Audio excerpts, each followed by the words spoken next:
how is it that the American Negro, who for so long has been a second-class citizen in the United States... Still is, I'm sorry. Well, how is it that he's contributed so much to American culture? Well... Music, dance, everything you can think of. Well, I have to be very modest about that.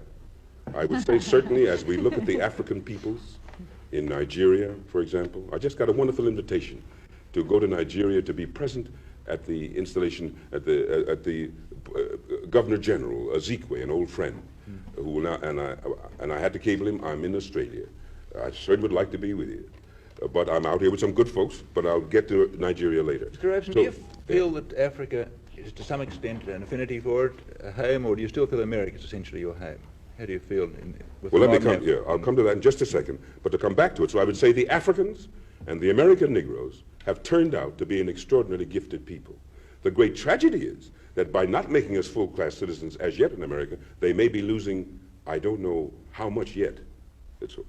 And to come back, I would say that unquestionably, I am an American, born there.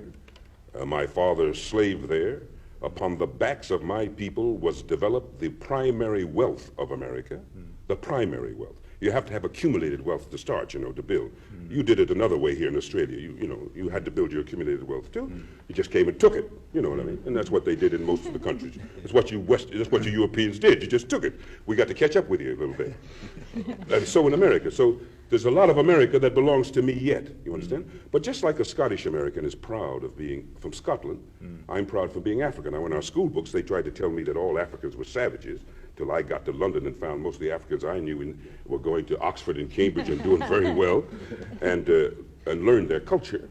And even once somebody had the temerity, after one had conquered the Chinese people and imposed upon them the opium trade and everything else, to suggest that they were a backward people, just the people who had been civilized so long over the rest of you folks didn't make any sense at all.